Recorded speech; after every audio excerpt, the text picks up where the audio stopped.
Assalamu alaikum. Today we shall study the chapter 6 that is elasticity of demand. इस chapter में हम जो है पढ़ेंगे meaning of elasticity of demand, its degrees, types of elasticity of demand, measurement of elasticity of demand. These are the important topics जो हम discuss करेंगे. So firstly, let's discuss the meaning of price elasticity of demand or simple elasticity of demand. पिछले जो हमने last chapter पढ़ा था law of demand वाला chapter पढ़ा था उसमें लॉ ऑफ डिमांड हमने स्टडी किया था. लॉ ऑफ डिमांड हमें क्या बताता है? It only tells the negative relationship between price of a good and it's quantity demanded. हमें ये नहीं पता चलता कि प्राइस में गिवन चेंज आने की वजह से क्वांटिटी डिमांडेड में कितना चेंज आएगा. ये चीज़ जो है इसके लिए हमें इलास्टिसिटी ऑफ डिमांड जो है उसकी हेल्प चाहिए होती है. Elasticity of demand shows us how much the quantity demanded of the good changes as a result of a given change in price. या हम इसको ऐसे भी कह सकते हैं कि elasticity of demand shows us the magnitude of the change in quantity. कि एक प्राइस में आप लोग ऑब्जर्व कर सकते हैं कि प्राइसेस में गुड्स की प्राइसेस में बहुत चेंजेस भी आते रहते हैं डेली की चीज़ों में की प्राइसेस में. तो अब वो उनकी प्राइसेस में चेंज आने की वजह से उनकी क्वांटिटीज़ में कितना चेंज आता है ये हम जो है लॉ ऑफ डिमांड के थ्रू नहीं बता सकते. This is only told by elasticity of demand. So elasticity of demand क्या है इसको हम डिफाइन कर लेते हैं. Degree of responsiveness of quantity demanded of a good to the given change in its price is called elasticity of demand. कितना price में एक गिवन चेंज आने की वजह से क्वांटिटी डिमांडेड क्या रिस्पॉन्स देती है वो उससे ज़्यादा देती है. क्योंकि देखिए प्राइस में जितना भी चेंज आता है क्वांटिटी डिमांडेड डिफरेंट वेज में रिस्पॉन्स दे सकती है. फॉर एग्जांपल प्राइस में जितना भी चेंज आ रहा है मे बी क्वांटिटी डिमांडेड उससे ज़्यादा चेंज हो जाए या जितना चेंज प्राइस में है उसके एग्जैक्टली उतना ही चेंज आ जाए या मे बी अगर प्राइस में जितना चेंज आ रहा है उससे कम चेंज क्वांटिटी डिमांडेड में आए. डिफरेंट रिस्पॉन्सेज हो सकते हैं क्वांटिटी डिमांडेड के प्राइस में चेंजेस के साथ. तो इसका जो मैथमेटिकल फार्मूला है that is percentage change in quantity demanded of good x over percentage change in price of x. That is percentage change in quantity demanded of x.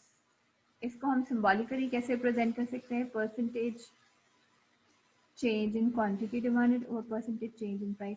ये जो साइन है दिस इज कॉल्ड डेल्टा. ये change को show करता है quantity में यानी price में जितना चेंज आए गिवन चेंज आए उसकी वजह से क्वांटिटी डिमांडेड में कितना चेंज आए ये इसके रेशो को रिप्रेजेंट करता है. So we can also represent it as elasticity of demand is equal to delta Q over delta P into P over Q. हम ये हमारे पास परसेंटेज फार्मूला है और ये हमारे पास डायरेक्ट फार्मूला होता है. हम कोई भी फार्मूला अप्लाई कर सकते हैं अकॉर्डिंग टू द सिचुएशन जो भी हमें न्यूमेरिकल में गिवन होता है. एक्चुअली इलास्टिसिटी ऑफ डिमांड का कॉन्सेप्ट क्या है? दिस इज़ वेरी इंपॉर्टेंट जो हम अपनी डेली लाइफ में देख सकते हैं.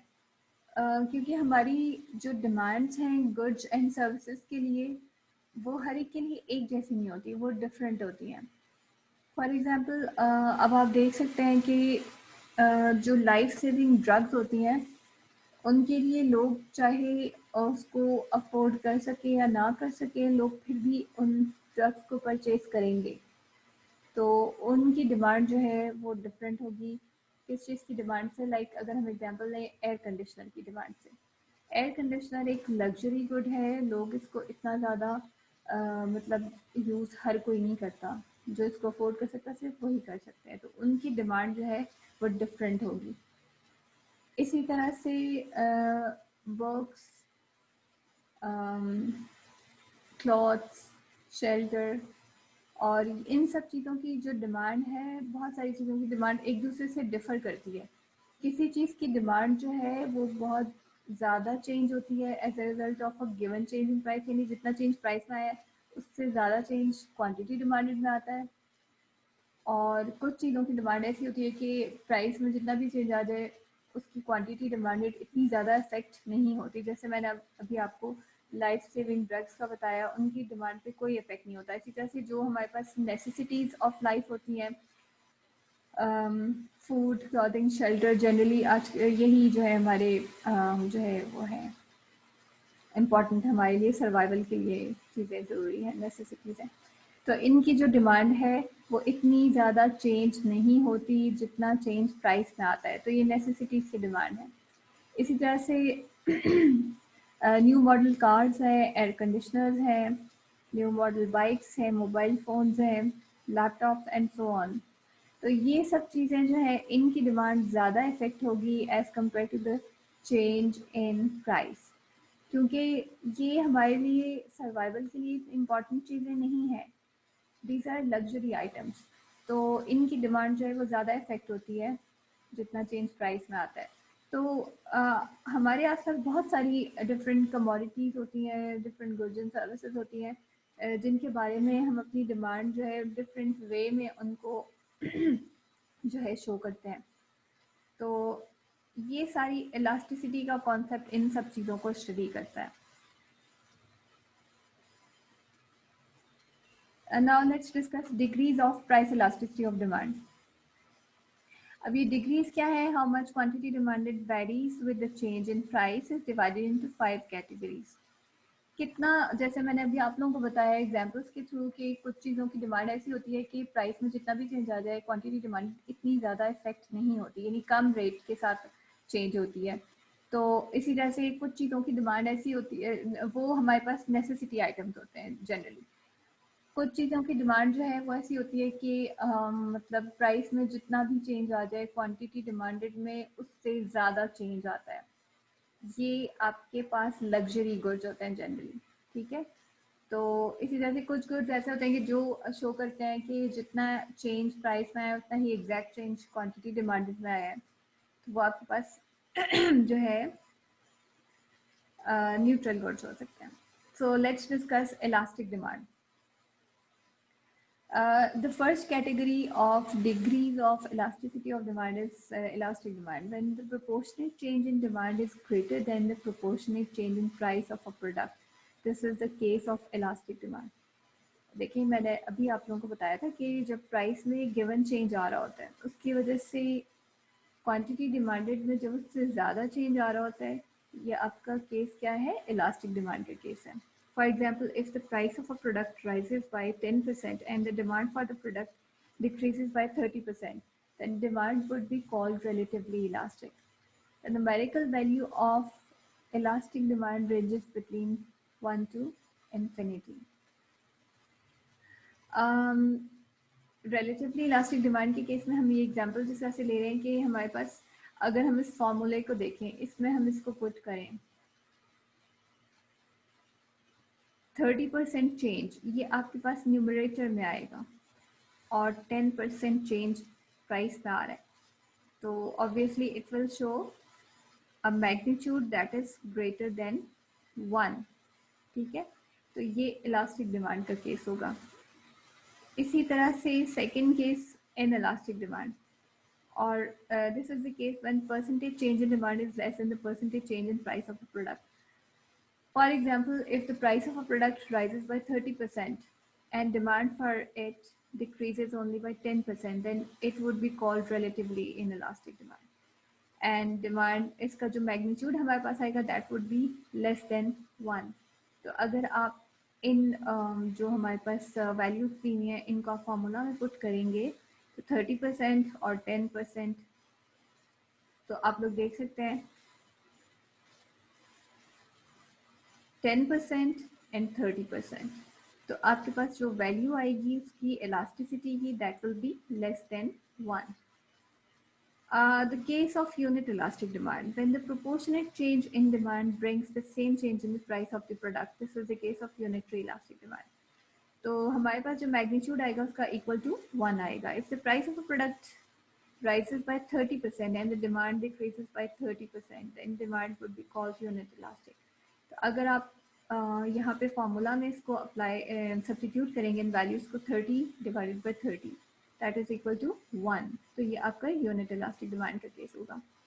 इसी तरह से इसकी फोर्थ जो डिग्री है that is perfectly elastic demand. ये एक्सट्रीम केसेस हैं कुछ इसके, when elasticity will be equal to zero, sorry elastic.